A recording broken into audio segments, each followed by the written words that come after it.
You are now listening to theGrio's Black Podcast Network, Black Culture Amplified. I hear a lot of Black people, white people, people in general talk about racism. And whenever I talk about stuff that happens to me, one reply I always get is, well, I'm so glad I don't live in Alabama, or I'm so glad I'm not from South Carolina, or I'm so glad I'm not in the South. I don't know how I could handle that. I mean, I hear people who live in other states all of the time, especially in the Northeast, offhandedly demean the South as backward, less educated, and more important, more racist, as if the rest of the country has an invisible deflector shield that eliminates white supremacy. You know, people who live outside of the South think like it's like an episode of the Dukes of Hazzard down here.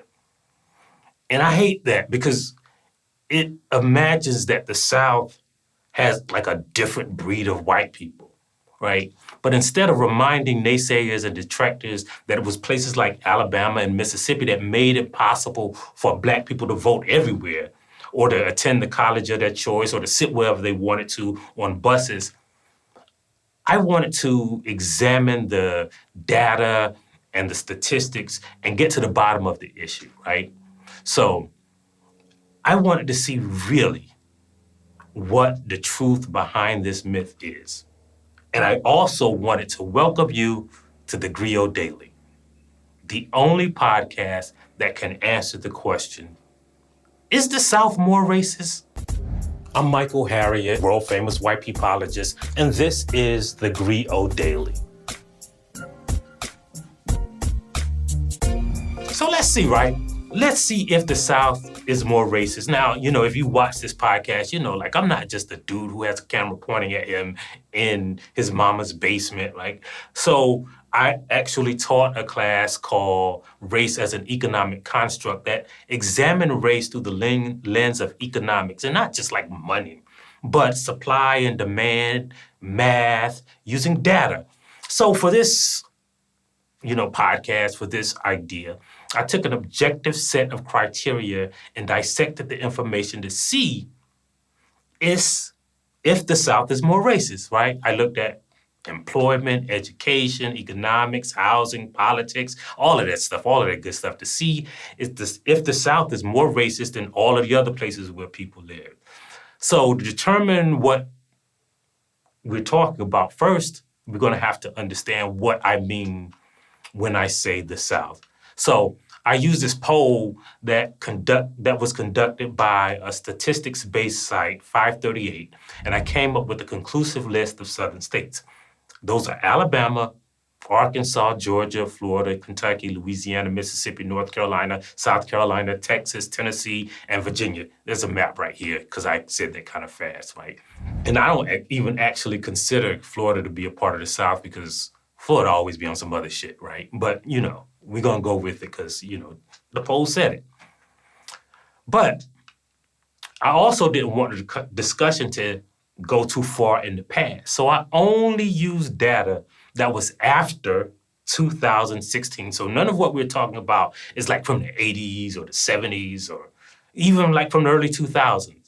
And it's all from widely accepted sources. None of it came from like Breitbart or like Truth Social or Parler or whatever white people, what do white people use now? Like Facebook? Facebook memes, like white people encyclopedias are basically Facebook memes now. And I also simplified the data and statistics to just compare Black people to white people. So we're not comparing like, you know, Hispanics or non-white Hispanics or non-Hispanic whites or, you know, any other group. Is just Black people and white. We're going to see if the South treats Black people worse than every place else treats white people. And we also need to clarify about what we mean by racist. Now, we got a whole podcast on that. You can look through the archives. I think it's like one of the first ones.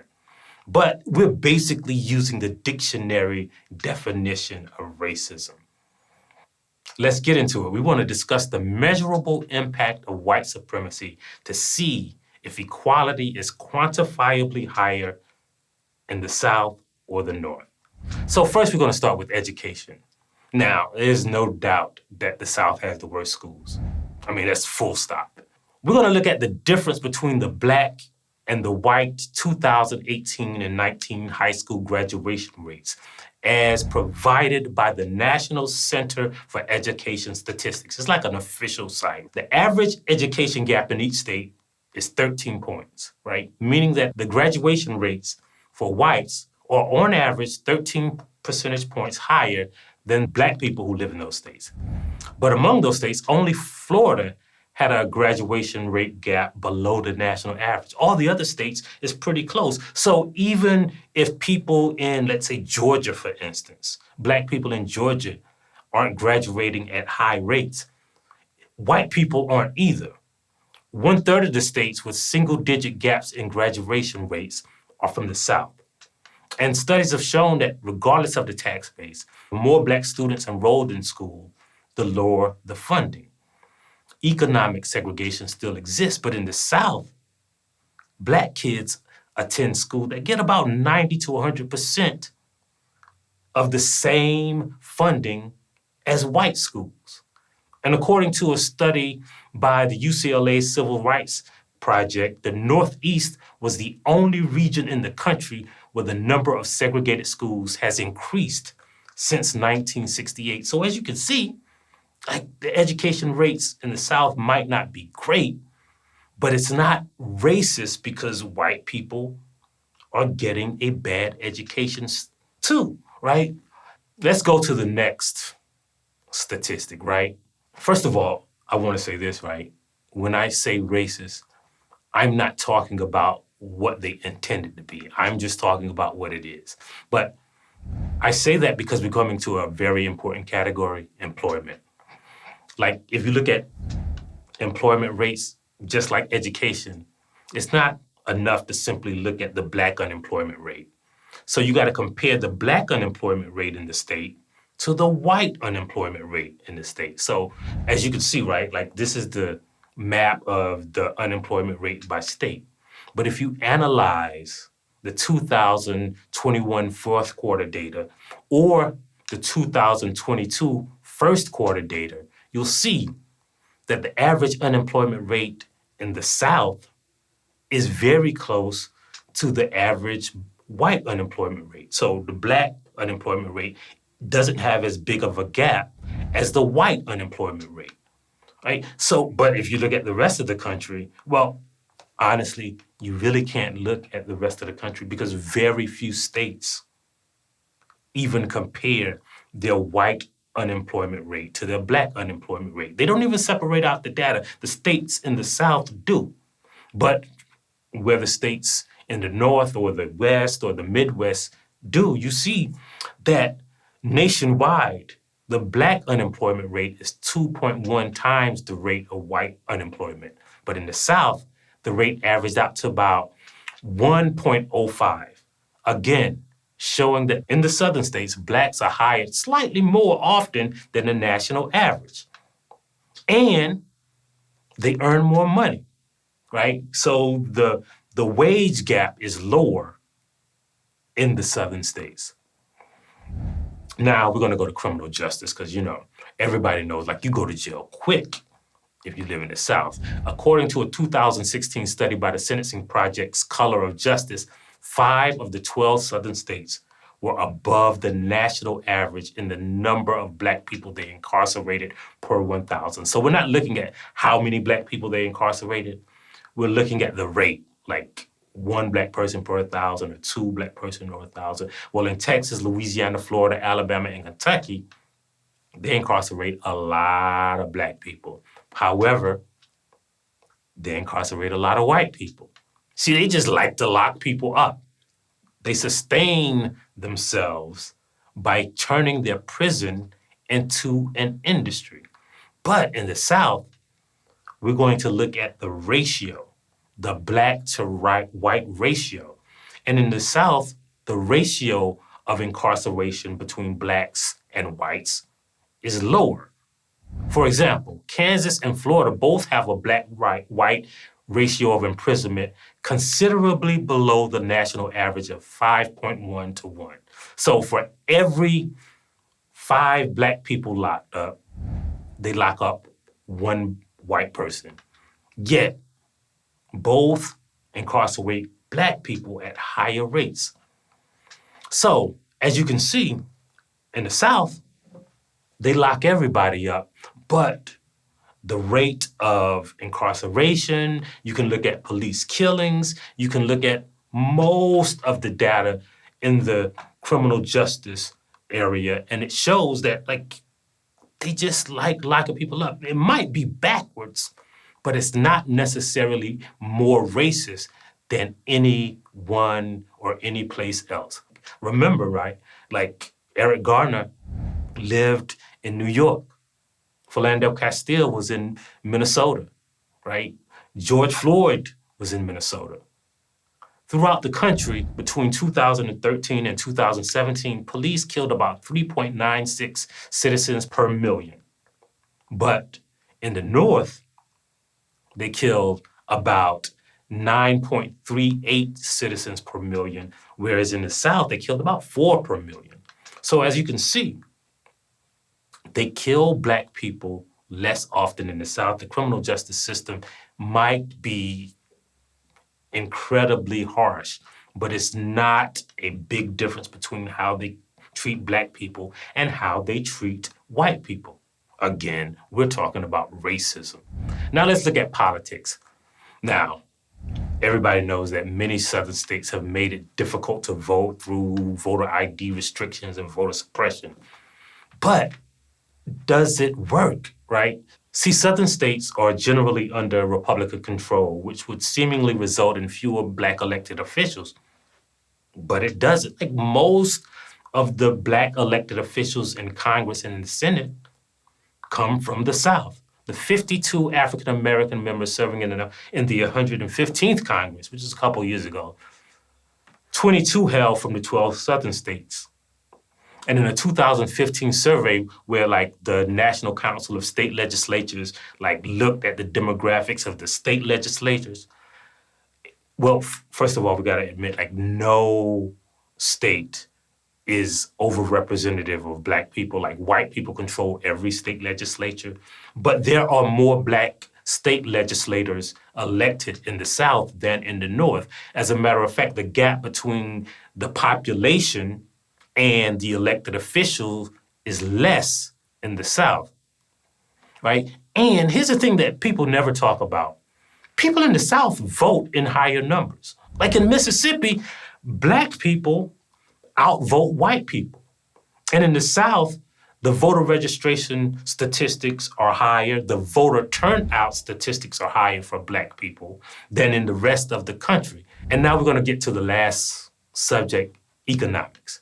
Now, it's difficult to compare economic inequality by states because it costs more to live in New York than it does in Alabama or Georgia. You can buy a house for 87 cents in some parts of Mississippi, and you can buy a one-bedroom apartment in Brooklyn for about $70,000 million per month. So, it's hard to compare state by state, but what you can do is compare the economies or the disparities in the economies within the states, right? So in the South, Blacks earn about 66% per every white dollar, right?